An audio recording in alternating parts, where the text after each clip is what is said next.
Musibah terbesar yang menimpa umat Islam sepanjang sejarah umat Islam adalah fitnahnya Wahabi ini.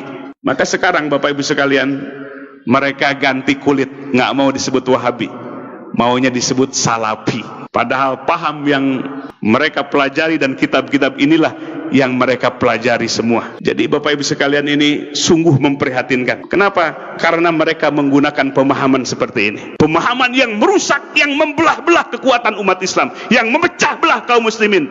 Kaum muslimin disebut orang musyrik, bahkan lebih syirik dibandingkan dengan Abu Jahal dan Abu Lahab. Sungguh kejam Bapak Ibu sekalian, paham ini. Bagaimana kalau anak-anak kita mesantren di tempat itu melahirkan orang-orang yang kasar, yang radikal seperti itu.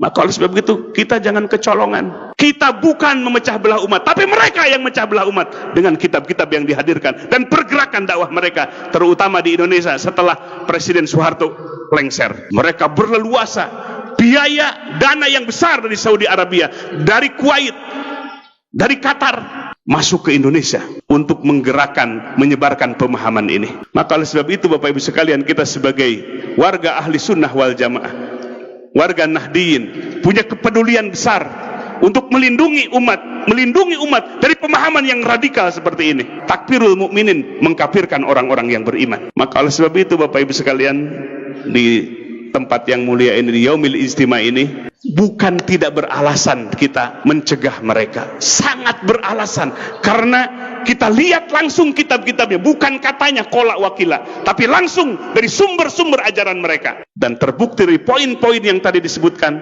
ini semua adalah pemahaman yang syudud, yang keluar dari sawadul a'lam, yang keluar dari manhaj Ahlussunnah wal Jamaah. Kita dicabik-cabik persaudaraan kita. Maka oleh sebab itu, kita bukan karena kebencian. Ingat Bapak Ibu sekalian, bukan kebencian kepada mereka, tapi pemahaman mereka lah yang syad, yang keluar dari sawadul a'dham, dari mayoritas umat ini.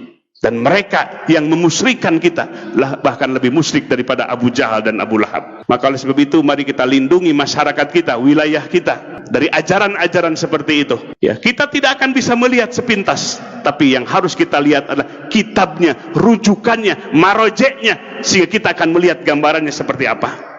Maka hampir di mana-mana Bapak Ibu sekalian, kegaduhan di masjid-masjid karena ajaran seperti ini yang diajarkan. Begitu Bapak Ibu sekalian situasi kondisi kita. Mari kita jaga masyarakat kita, warga kita dari pemahaman-pemahaman radikal, pemahaman-pemahaman yang menuding orang lain kafir, yang menuding sesama saudaranya sebagai orang musyrik.